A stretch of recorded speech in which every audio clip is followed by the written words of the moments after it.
여러분 안녕하세요. 윤소희 전문가입니다. 주말 잘 보내고 계신가요? 오늘은 내일 장 시작 전에 이번 주 삼성 SDI 주가 흐름을 정리해 드릴 텐데요. 특히 최근 5거래일 동안 30만 원대가 이탈된 상황을 중심으로 왜 이런 움직임이 나왔는지부터 이게 구조적인 문제인지 아니면 시장 충격인지 말씀을 좀 드리겠습니다. 자, 끝까지 시청 부탁드리고요. 여러분들의 구독, 좋아요는 제 채널 성장에 많은 도움이 되니까요. 구독, 좋아요도 잊지 말고 눌러주시면 감사하겠습니다. 자, 먼저 숫자부터 좀 짚어보면요. 12월 19일 기준 삼성 SDI는 27만 9,500원에 거래를 마쳤습니다. 전일 대비로는 소폭 반등이었지만 흐름 자체는 여전히 약한 모습이죠. 5거래일을 보면 흐름이 명확합니다. 12월 15일 주가는 30만 3천 원으로 출발을 해서 장중에는 30만 9,500원까지도 올라갔습니다. 자, 이때까지만 해도 30만 원 초반 지지에 대한 기대가 있었죠. 하지만 바로 다음 날은 16일부터 분위기가 급변합니다. 시가 30만 4천 원에서 출발했지만 장중에 29만 1,500원까지 밀리면서 3.1%가량이 하락했고요. 결국 30만 원대가 무너졌습니다. 17일 하루 소폭 반등이 나왔지만 18일에 다시 한번 6.1%의 급락이 나오면서 종가 기준에는 27만 7천 원까지 밀리면서 하락세가 이어졌죠.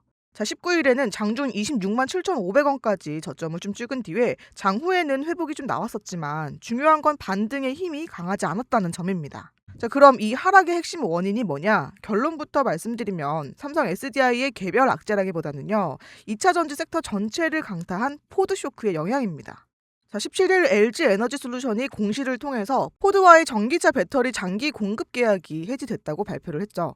이 계약 규모가 약 9조 원 수준이었기 때문에 시장은 굉장히 민감하게 반응을 했습니다.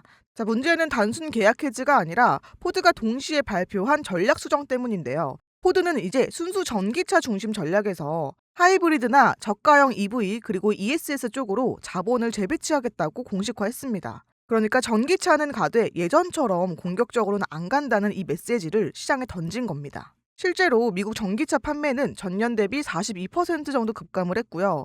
9월 말 새 공제 종료 이후에 수요 둔화가 뚜렷합니다. 또 여기에 유럽까지 변수로 등장을 하는데요.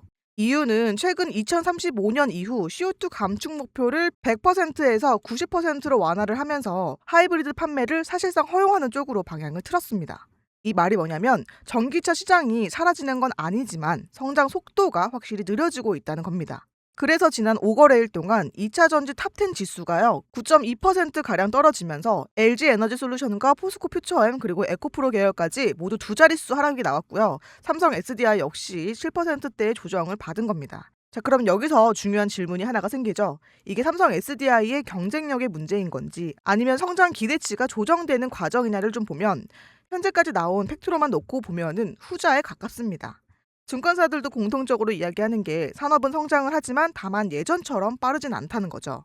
특히 ESS 쪽은 오히려 출하량 전망이 상향되고 있습니다. 즉 전기차는 속도 조절 그리고 ESS는 확대 이 구조로 시장이 재편되는 과정이라고 보셔야 합니다. 지금 삼성 SDI 주가는 실적 붕괴나 사업 철회 때문에 빠지는 게 아니고요. 산업 성장 프레임이 조정되는 구간에서 가장 먼저 가격에 반응한 상태입니다. 사실 이번 주 삼성 SDI의 움직임은 장 끝나고 뉴스만 보신 분들은 체감이 더 불편하셨을 겁니다. 악재처럼 보이는 뉴스들은 대부분 장중에 이미 반영이 됐는데 뒤늦게 제목만 보게 되다 보니까 더 크게 느껴질 수밖에 없겠죠.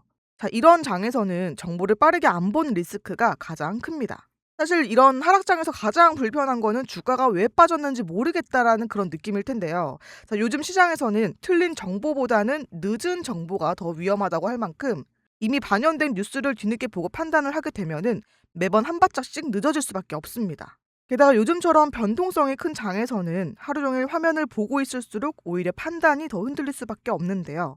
자, 그래서 저는 구독자분들이 최소한 왜 빠졌는지 모르겠다라는 상황은 만들지 않으셨으면 해서 꼭 봐야 할 뉴스만 이렇게 문자로 정리를 해서 보내드리고 있습니다.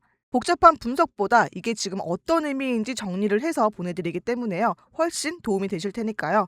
필요하신 분들은 먼저 구독 버튼 눌러주시고요. 아래 고정 댓글에 있는 링크 통해서 무료 문자 알림 서비스도 신청해 주시면 되겠습니다. 참여 방법에 대해서 말씀을 좀 드리면 문자로 신청하실 분들은 모바일 전용 링크를 통해서 전송하기만 누르면 바로 완료가 되고요.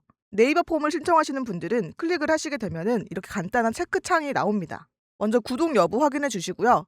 2번의 종목 체크는 원하시는 분들만 작성해 주시면 됩니다. 그리고 3번의 문자 알림 서비스를 체크해 주셔서 정보 받으실 번호 여기에 기입하셔서 제출하기 누르면 신청이 바로 됩니다.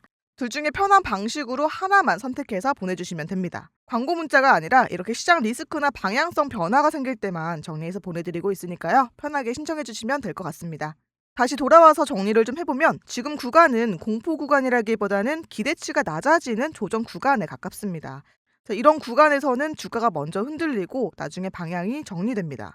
지금 중요한 거는 30만 원 회복 여부가 아니라 저점에서 수급이 어떻게 반응하느냐 이 부분이니까요. 앞으로의 흐름도 저희 머니포커스와 끝까지 지켜봐 주시기를 바라겠습니다. 자, 오늘 내용이 도움이 되셨다면 구독과 좋아요도 눌러주시고 남은 주말도 편안하게 보내시길 바라겠습니다. 자, 그럼 저는 다음 영상에서 다시 인사드릴게요. 감사합니다.